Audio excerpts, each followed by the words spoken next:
Full parents sending photos and a video. I'm glad that the people that were there, and I wouldn't trade it for the world. I would not trade Natalie for anyone. Natalie and baby Tobin bonded forever.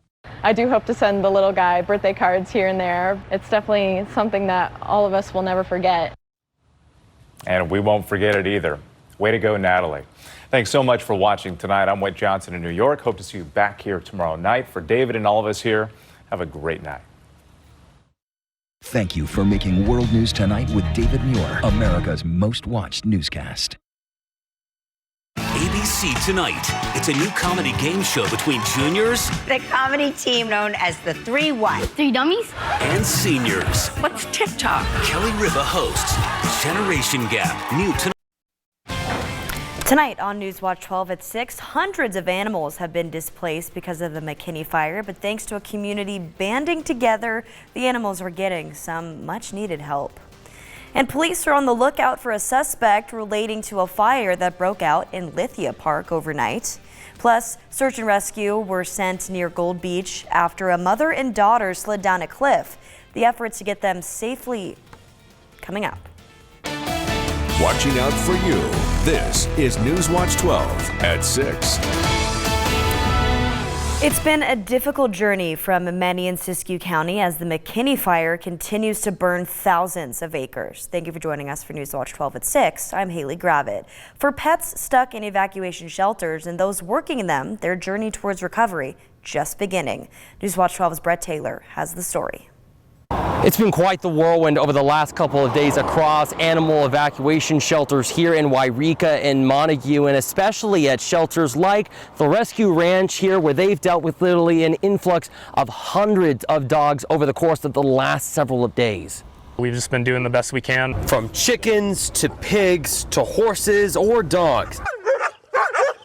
Hundreds of animals have been impacted over the last 7 days by the McKinney Fire, and some animal evacuation shelters are still trying to keep up. We've all been running around like chickens with our heads cut off, trying to do a million things all at once. For those working at the Rescue Ranch in Wairika, it's been challenging dealing with the influx of evacuated dogs with the staff they've had on hand. First few days were really tough trying to make ends meet with what we had here. Thankfully, over the last couple of days, they've been able to get some much needed help. We couldn't have done it without all the volunteers that have come out to help. Not only in the form of volunteers, but also from the nearby and surrounding communities. Our community donations, community coming together, we wouldn't have been able to do it.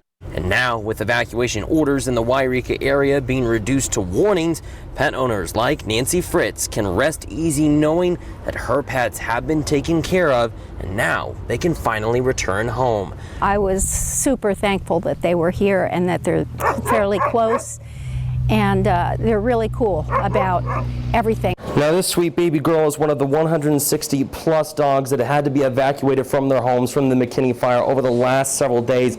And although several of these dogs have already thankfully gone home since those evacuation orders have been dropped to warnings, the job here at Rescue Ranch won't be done at least for the next several months, or maybe possibly until the next year. We're anticipating getting our injured, burn dogs, injuries, stuff like that when they begin the rescue and recovery effort out there. Right now, animal control is not able to get into very much of the burn zone, and when they are able to, when they start, when other teams start going through, the wreckage, houses, stuff like that, they're going to start finding the injured animals. So we're going to be helping the animals that were in that area for some time. Reporting in Wairika, I'm Brett Taylor, Newswatch 12.